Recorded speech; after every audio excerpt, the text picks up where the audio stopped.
Home service barber ho kayo. Opo. Si nanay naman po kayo. Ano naman po tinatahi nyo, Nay? Mga uniform. Pero ngayon, mga repair na lang. So, si tatay lang, request niya sana yung kagamitan niya sa pagbabarbero. Nakita ko yung razor. Kaya ho, 1989 pa ho Ay, yun. sus! 1989 po kasi ako nag-umpisa eh.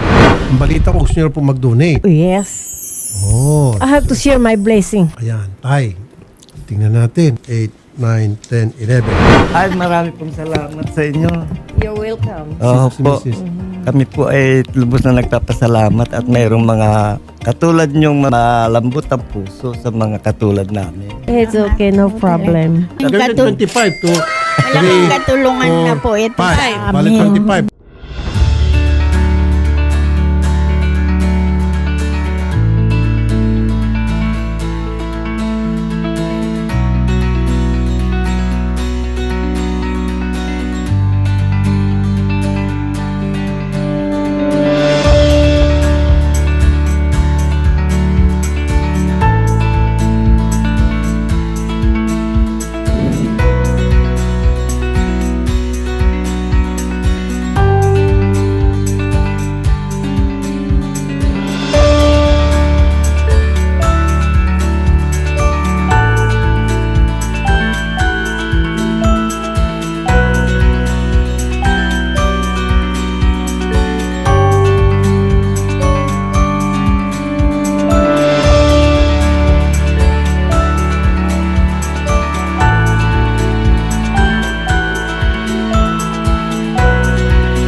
Okay, so ito na ngayon. Kasama natin ulit si Nanay Susan and of course, si Tatay Fernando. And of course, unahin ko muna, Nay, kumusta po kayo?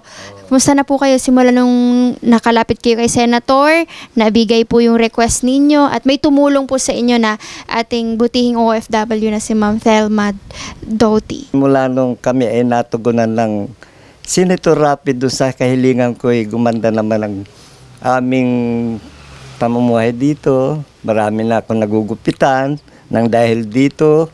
At lalong-lalo na doon sa aming donor na si Miss Thelma Doughty na laging nag-chat-chat sa amin, kinukumusta ang aming kalagayan. Ayun nga po.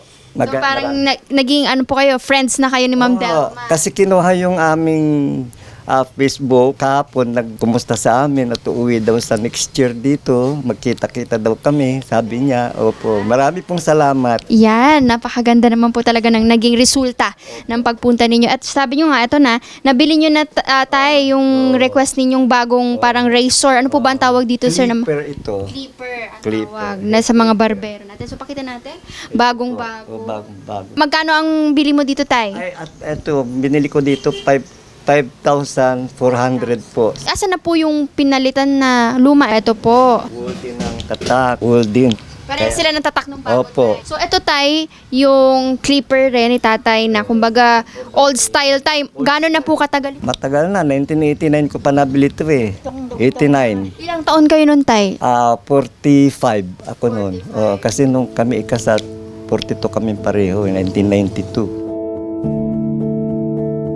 Pero ito, tay, ay hindi na nagana or nagana pa rin pero naglolo ko na. Ako na, hindi na pwede. Nangangagat na ho ng buhok ito eh.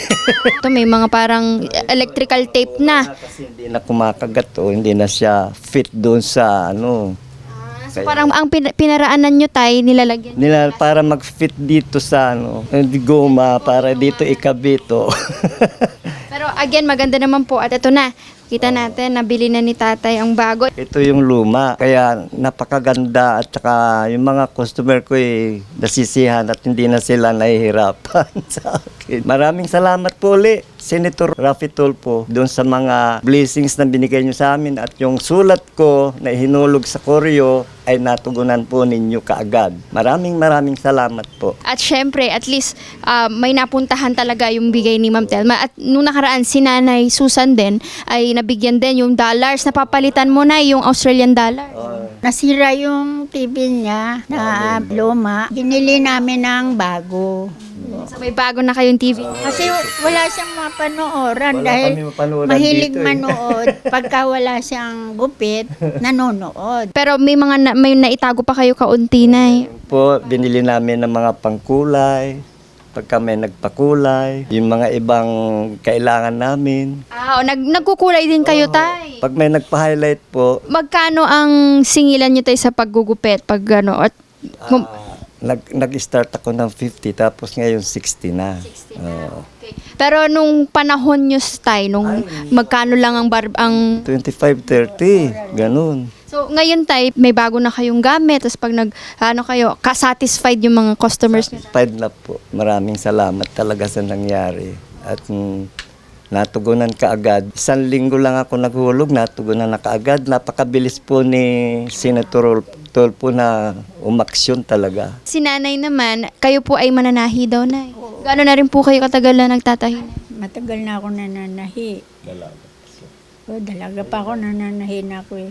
Noon bata pa ako, talagang nagtatahi ako yung mga school uniform, buo. Palibasa ngayon, kumbaga sa iba na yung ng mga Katawan. Yan. Kaya ang gawa ko na lang, mag-repair yun. Pero marami pa din, at least kumikita pa. Magkano naman po na kinikita ninyo pag nagre-repair? Katulad yung ganyan. Pag 50 ang bayad. Pambili na rin na. At saka ito lang yung amin. Yan lang. Pag kami nagpagupit sa loob, dito na lang po. So kayong dalawa lang po talaga ni nanay ang magkasama po? Opo. Wala naman po kaming anak. Okay lang po if tanungin ko, bakit hindi po kayo nagkaanak na ni nanay? Siguro may edad na kami nung kami, 42 na kaming pareho nung kami 42. So bakit late nyo na nakilala yung isa't isa? Parang gano'n. Ilang taon po ba? 42 kami nung magkakilala eh. Pakasal po kayo? Noon ding same year. Hindi mo na pinakawalan? Ayun din na, November 8 kami kinasal. Gaano po kayo katagal na naging magnobi at paano nyo nakilala si ma'am? Isang taon lang kami magkakilala noon. Nagkakilala kami January 1992 kasi kasama ni ate sa trabaho siya. Mananahi din. Ano naman nagustuhan mo na kay... Parang instant lang. Pag nung nakita mo, parang eto na, siya na. Ikaw naman, tay, anong nagustuhan niyo po kay nanay? Okay, mabait naman siya. Tapos nung magkakilala kami, magkapalagayan loob sila ng ate ko. Matagal na sila magkasama sa trabaho. Ang sabi naman ni nanay, magpakasal na kayo bago ako mawala. Kahit ano mangyari, ituloy sabi. Pero ang maganda ngayon ay gano'n na po kayo katagal na kasal? 32 years na kami. 33 na kami sa November. Ngayon po, sino po sa inyong dalawa ang nakaisip na sumulat kay Senator at baka sakaling mabigyan at matugunan? Ako po, Fan po kayo ni Senator? fan ako. Lagi ako nanonood kasi araw-araw. Hanggang sa naisip ko na kung gagawa kaya akong sulat. Kasi wala naman akong alam na. Abala naman ako sa pananahe. Ngayon, ang nangyari, gumawa po akong sulat. Hinulog ko sa kuryo. Sabi ko, kung matugunan, salamat. Kung hindi naman, okay lang kasi hindi man ako pumunta doon dahil malayo. Siguro God's will na po, no? Well, kasi after 1 week natugunan. Tinawagan ka agad ako ng staff. Tapos March 12, na natatandaan ko yun. At kumbaga kung yung ang talagang hiling lang nyo tayo is mapalitan to, pero sobra pa yung dumating. At sobrang, kaya nga po yun ang blessing talaga. Kasi sobra-sobra doon sa hiningi. Kung maliit na bagay lang, akala ko ito lang ang ibibigay. Tapos binigyan pa ng dollars ni Ma'am Telma. Ay sisave na sana ito. Tapos nung nasira yung TV, meron naman, ayun. Sakto. Ayan, so mga nasa 20 mil din po. Oo. Napakagandang pangyayari po ito sa amin dahil wala naman kami mapagkukunan. Kung di kami kumilos, ito. Pero of course kami po nila Senator ay saludo sa inyo tayo kasi kahit na 70 plus na kayo malakas pa rin at nagtatrabaho ng marangal, ng maayos, 'di ba? Nagkakasakit. Walang maintenance, tama? Yun ho ang blessing sa amin mag-asawa kasi wala kami maintenance. Sana ako rin pag hindi mag-maintenance, no? Oo. Mabot din po ako sa age ninyo. Totoo po Si yun. Nay ay ilang taon na, Nay? Magsi-74 kaming dalawa. Kasi August siya, ako September ako magsi-74 this year. Kahit na konti lang ang pera, basta hindi nagkakasakit.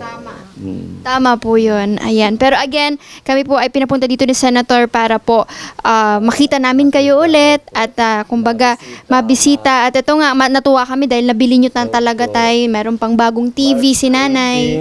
Bumili ka agad ako nito at saka yung mga ibang gamit ko. Ang party list na masasandalan. Axia yes! Ito ang tanong ko tayo, bakit pagbabarbero talaga yung kinahiligan mo na mula noon hanggang ngayon? Kasi nung nasa kumpanya ako, medyo mahirap din pumasok, 8 hours. Ngayon ito, nung natutunan ko ito, Paano kayo natuto ba tayo sa pagbabarbero? nag-aral ako, nag-seminar ako sa Samson. So talagang pinag-aralan nyo yung pagbabarbero? Hindi lang barbero, pati yung mga babae ginugupitan, salon. Doon nyo na po, tinuloy-tuloy. Tinuloy-tuloy ko na yon hanggang sa, ito na yung nagustuhan kong trabaho. Mula noon hanggang ngayon, ito na po. Ato, hawak nyo pa ang oras nyo tayo, no? Okay. Yan ang number one doon, yung hawak ko oras ko. Kahit anong oras, kung meron akong customer na tumawag, pupuntahan ko, nilalakad lang. Exercise na rin. Nagbabahay-bahay. Pag tinawag ako isang lugar, halos lahat doon kakilala ko, tinatawag ako. Okay. At very inspiring talaga tayo, no, itong kwento ninyo ni Nanay. And kami ay natutuwa unang-una dahil sinabi nyo na healthy lang kayo, walang problema. At syempre, natugunan ni Senator. So, lastly, syempre, naging instrumento ang program ni Senator para makilala din natin si Ma'am Telma na talagang nagbigay sa inyo. Ito na po, Senator Raffy Tulfo, yung inyong tugon sa aming kailangan ay napalitan na po yung aking luma at nasasatisfied na po yung mga customer ko at hindi na sila naaragabyado sa aking serbisyo. Maraming salamat po. Ito na po. Bago na po. At kay Ma'am Telma, maraming salamat po sa inyo nang dahil sa inyo, kayo po kusang loob na magbigay ng donor sa amin. Ito po, iningatan namin po yung binigay ninyo napunta sa lahat ng kailangan namin. Maraming salamat po. Bilang bilin na rin na Senator, pag binisita namin kayo, may gusto rin siyang bonus pa na sorpresa. Na baka sakali ito yung makatulong pa kaunti sa inyo na dito pang araw-araw nyo. Sige, ipasok na natin. Okay?